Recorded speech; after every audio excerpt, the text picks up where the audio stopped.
All right, UFC 127. Welcome to Fight Fix with Frankie Barca, reporting regards to what went down on the weekend at UFC 127 BJ Penn versus John Fitch. It was a stacked card. I thought the undercards were exciting. Great to see some of the Aussie fighters stepping up. Some obviously, didn't work out according to plan, but nonetheless, an excellent learning experience for the Australians, definitely. I'm going to start first with the Ricky Fukuda and the Nick Ring fight. I felt that Fukuda had control of the entire fight. I'm not too sure exactly what the judges were watching, if they were watching at all. But to give a unanimous decision against Nick Ring, I just find that almost impossible. Nick Ring looked half the fighter that we saw him in the Ultimate Fighter series. And I just couldn't work it out. He looked slow, he looked sluggish, he looked almost rusty. And Fukuda was just all over him the whole fight. I don't know how they came to that conclusion at all. It was a mystery to me. I thought Fukuda was exciting. I'm looking forward to seeing him fight again, definitely. So, commiserations to Fukuda. I mean, he was ripped off. There's no doubt about that. That's my opinion on that one.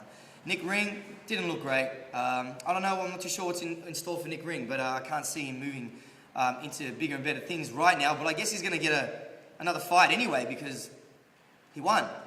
So let's see what happens. So kind of confusing to me. But anyway, moving on. I haven't got the exact order of the fight card, but I'm just going to go from fight to fight. Gustafsson against James Te Huna. Te Huna came out really well. He got the takedown. He imposed his game very, very well early on. But Gustafsson, I mean, props to him. He hung in there. He got the top position. He managed to get his back, and he finished with a rear naked choke.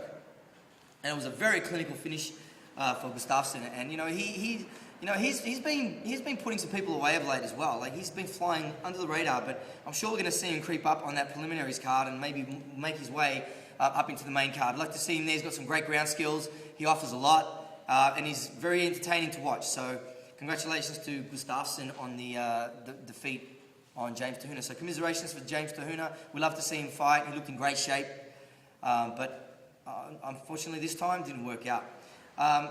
Of course, Anthony Parash, he came up against Blackledge. It's funny, I had a chance to talk to Anthony Parash and Alvin Sinisic at the weigh-ins the day before. Parash was very relaxed, very calm. He said after the fight that he really enjoyed the 205-pound division. That's where he wanted to be. That's where he felt most comfortable rather than coming in the heavyweights. Obviously, what we saw with the Crow Cop situation this time last year, or maybe a little earlier than this time last year. But Parash came out straight away, started working his hands. I mean, Blackledge really stepped forward and took it up to him. And he just weathered the storm, kept using his range with that rangefinder with that left hand. And he tried a couple of shots, didn't quite have the range. He made some adjustments with his hands, followed the hands into the double, took him down, and submitted him. It was a fantastic, fantastic performance from Parash. He was elated. We were elated. The whole Aussie fans, they were over the moon for that. I'm super, super happy for Anthony Parash. It's his first official win in the UFC. He did it very, very well. He did it clinically. He did it textbook to me. It was the best thing that could have happened for Parash, and I'm very excited about that. So congratulations to Anthony Parash. Awesome effort, man. All right, moving down the fight, we saw Reinhardt versus Taekwon Zhang. Man, I've got to tell you, I saw Reinhardt at the weigh-ins, man. This guy looked, he was ripped, he was shredded. He was like, he was off his dial. He was so excited about this fight. But for Zhang, Chinese, apparently he's the biggest fighting star in China. He's a superstar in China. And this win would have been absolutely amazing for him and his profile in China. So congratulations to Zhang. But Reinhardt fought a hard battle. Zhang was just tagging him, was all over him. He cinched up a real quick guillotine. I don't know whether it was a bit of a mistake or a slip that Reinhardt had, but Zhang just jumped on that guillotine, leg curled deep over the back. He had it super tight. I thought, man, he's going to sleep, he's going to sleep. The last thing that Reinhardt did before he fell asleep, he managed to get one tap, and then he was asleep on top of Zhang. It was quite funny, actually, but no disrespect to Reinhardt, of course. He did the best he could, but man, Zhang's guillotine was ferocious. It was great to see the guillotine. That guillotine is back big time. We've been working our guillotines here for ages. I've been telling my boys to get into that guillotine. Marcelo Garcia's been using that guillotine so well. Now the guillotine is back with a vengeance. So that was another example of a great way to put that guillotine on. You can see his technique was great too. He had his chin right over the top of the back of the neck, where you want to be. A lot of people reach back and try and arch their back. Doesn't do anything. You want to take up all that space, and it was beautiful to see Zhang having that perfect position for the guillotine. So a great win for the Chinese fighter in Zhang. Spencer Fisher, Ross Pearson. I had a quick chat to Ross Pearson at the weigh-ins before the fight. He was very confident, very relaxed. He felt good. So, in this fight, I thought he looked really good. Spencer Fisher had his measure at first. They both were exchanging well. I thought Spencer Fisher might have actually won the first round. Maybe a 10-9 round for him. But Ross Pearson, once he got his measure, he controlled the fight from that point, in my opinion. Look, it could have gone either way, but I just didn't think in the third round that Spencer Fisher really raised the level in that last round, and Ross Pearson started tagging him and landing some really good shots. I'm a huge fan of Ross Pearson. His stand-up has improved out of sight since we've seen him come out of the Ultimate Fighter house, and it was a great victory for Ross Pearson. So, it could have gone either way, I guess, but especially with the Fukuda decision against Nick Ring, I was like holding my breath, wondering, man, Spencer Fisher could go either way with these judges. But thankfully, they saw it the way I saw it and what a lot of people saw it as. So congratulations to Ross Pearson. He moves forward now in the lightweight division.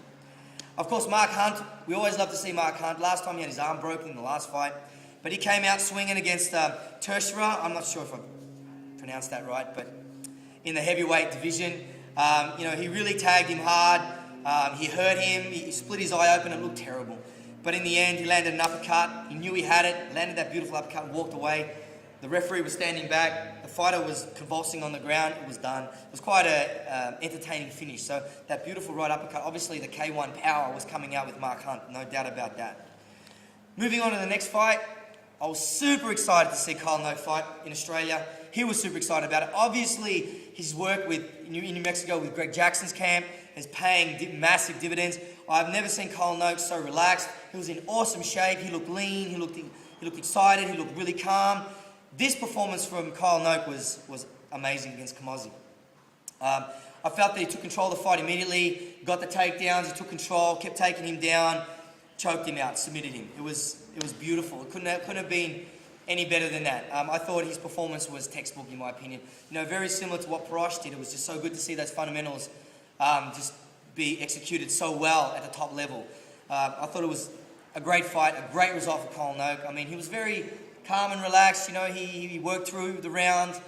He persisted and he just waited. He was patient, took the back, choked him out. It was beautiful. It was beautiful. So congratulations to Kyle Noak. It was fantastic.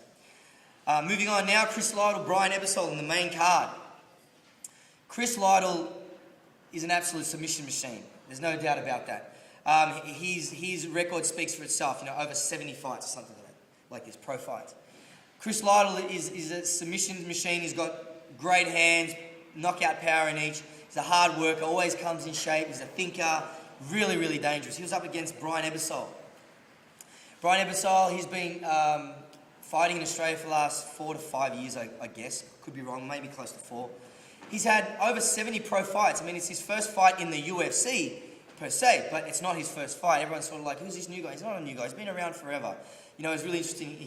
When he walked in to the cage, he had his headgear on, and he's turning around saying, I can't wear this, you sure? It was quite, Brian Ebersol's got a great personality, definitely, and as we all found out, to the point of almost being weird, for those who don't know him. But and he had his chest hair shaved with an arrow pointing to his chin to remind people of where they should be aiming for. I spoke to him last night at great length about the fight, but I'm going to get to the fight right now. It went the full 3 rounds. Brian Ebersol won by unanimous decision. I don't disagree with that at all. Chris Lytle was dangerous off his back immediately. He had Brian Ebersol in 2 guillotines. And speaking to Brian about those 2 guillotines, he said, look, I said, Brian, they look like they were death-defying. Everything was perfect. Chris Lytle, he subs people. That's what he does. He goes, yeah, it was okay, but the problem was he had his butterfly hooks in. He didn't quite have it with a closed guard or a half guard. So he wasn't able to get the exact leverage that he probably would have needed. It was tight, but it wasn't going to finish me. Brian Ebersol is renowned for being almost unchokeable. So, so he had those 2 quite deep. He fought through those. He came out with a cartwheel kick. That was the first thing. And how he walked up to Chris Lytle. I think he completely took Chris Lytle by surprise by just the way he kind of just walked up and then threw a cartwheel kick, which didn't land per se on his chin or anything, but sure hit him in the body, which was exciting to see. And it just threw him off. And even though he's kind of annoying and frustrating style of fighting, I loved it. It was really different to see. And it worked dividends for Brian Ebersol. In the second round, Brian started to really impose his will. He started to really impose his game, landed a beautiful knee to the face, and then we've never seen Chris Lytle knocked out. Never seen him submitted. Chris Lytle's legs, he just went to water, hit the ground, woke up. He got, Brian jumped straight away onto an anaconda choke, or kind of like a reverse DAS. And that was super tight. I don't know how Chris Lytle got out of that one. He fought through the round, dominated that second round. Came out in the third round, he kept on the same thing.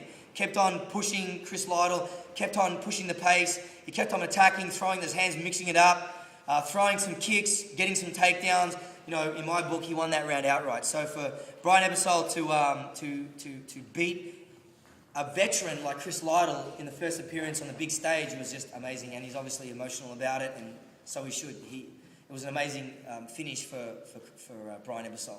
And like I said, speaking to him yesterday about it, he was pretty relaxed about it, he was pretty happy about it. Very tired after the fight. He was very happy that he could finally show what all his friends around the world, what he's been up to the last few years, and to come out on the big stage and to do that was a huge achievement for Brian, for him personally, and for us.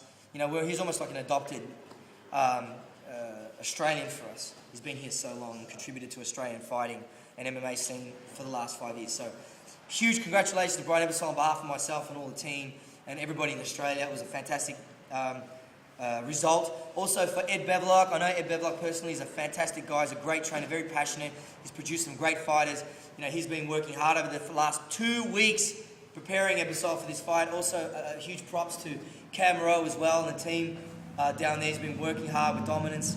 Obviously, getting him ready for this. So all the people, and also Kit Dale has been helping him out as well with wrestling. Also, I think by memory, Carlos Rivera, I think, has been from Cia Paulista. He's been down there working with one of his top guys, helping Brian Ebersol out for this fight. So I'm really appreciative of everybody that's helped Brian out with his preparation. It showed. It was worth it. The weight cut was tough, but he made it, and he was a shining star. So congratulations to Ebersol.